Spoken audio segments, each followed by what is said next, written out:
மண்ணில் நமக்கு சோறு போதும், வேறு எதுவும் வேண்டுமோ? ஆக்சிஜனே தீர்ந்தால் கூட சோத்த தேடி ஓடுவோம்.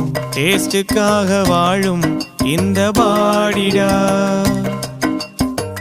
கெத்தா சொல்லுவேனே நானும் ஃபூடிடா. மண்ணில் நமக்கு சோறு போதும், வேறு எதுவும் வேண்டுமோ?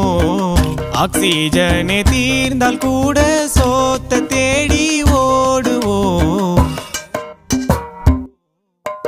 வெண்ணிலாவும் குல்ஃபி ஐஸும் கட்லட்டும் முட்டை பப்ஸும் எண்ணெயில போட்ட பஜ்ஜியும் பெப்சியும் செவனப்பும் தந்தூரியும் சில்லி சிக்கனும் பொங்கிடும் பாதாம் பாலும் சிந்தி வரும் சாம்பார் வடையும் தக்காளி சட்டினியும் அளவோடு தின்றால் எல்லாம் ஓகே. அதிகமா போனா ஆயிடுவடிக்கே. களியினில் போலியினில் அடையினில்